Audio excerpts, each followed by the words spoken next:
Менің арнама қош келдіңіздер. Арнама жазылы, видеоларыма лайк басып, достарыңызбен бөлісе отырыңыздар. Мен бүгін сіздермен осындай маринадталған етпен жасалынып және гарниріне пюре жасайтын рецептімен бөліскім келеді. Өте әдемі шығады, ерекше қылып беруге болатын тағам болады. Ол үшін ең алдымен осылай етті кубиктап турап аламыз. Осы туралған етіміздің үстіне чесногымызды үккіштен үгіп саламыз.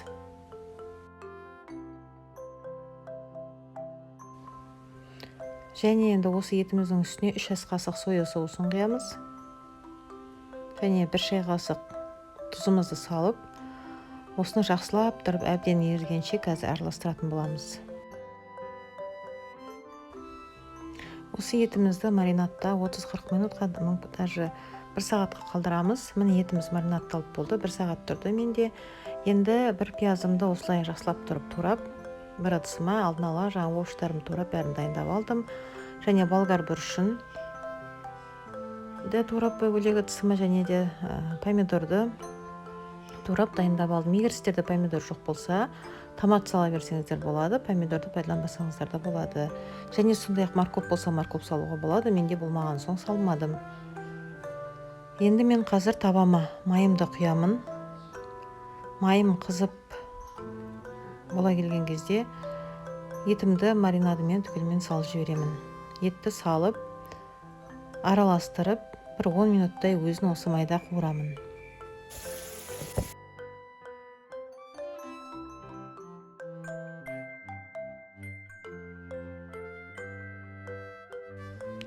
Етім осылай 10 минуттай қуырылғаннан кейін, қазір мен жаңа туралған пиязымды салып, тағы да араластырып, қақпағын жауып, орташа отта 10 минуттай қуыратын боламын.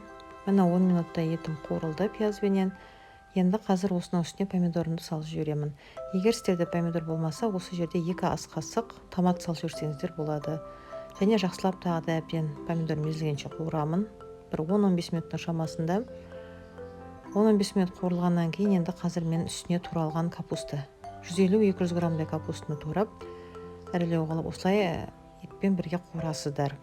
Капустаны салғаннан кейін жан-жағын бәрін тегістеп, қақпағын жауып, 10-15 минуттай тағы да қуыруға солай қоямын. Енді мен гарнирге жаңа картофельный пюремді дайындаймын. Ол үшін картофелімді ашып, тазалап, үстіне су құйып, қазір отқа қайнатуға қойып қоямын. Міне менің етім мен капустам қуырылды. Енді осының үстіне жаңа болгар бұрышын саламын. Жақсылап тұрып араластырып, тағы да 5-10 минутқа қуырып аламын. Қақпағын жауып.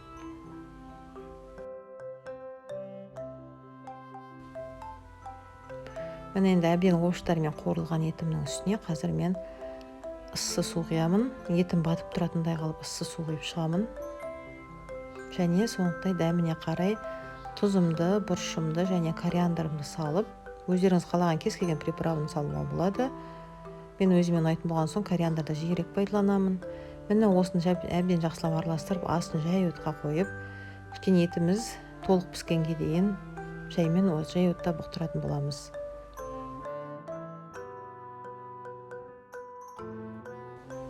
Енді менің мына жерде картопым пісті. Картоптан қазір пюре жасаймыз. Ол үшін бірінші тұзымды салып аламын. Картопыма кішкене езіп алғаннан кейін сармайым салып, жақсылап араластырып тұрып еземін. Сармайдың дұрыс кәдімгі дәмі бар, жақсы, өте жақсы сармай болғаны жақсы. Пюреден жақсы дәм береді сол кезде. Және де сүтімді аздап құйып, міне пюремді мен дайындап алдым. Енді мен қазір мына пюремді 4 ас қасықтайын салып, осылай ортасын қасықпен шұңқырлай бастаймын. Кішкене аз болып кетті, тағы 1 қасықтай салдым. Міне осылай ортасын шұңқырлап, шеттерін тегістеп, пюремді әдемі формаға келтіремін.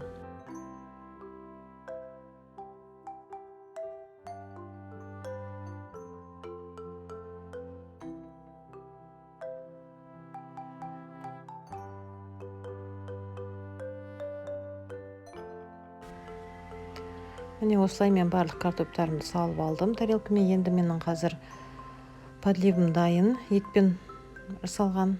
Қазір мен сол ортасына осы подливаны салатын боламын.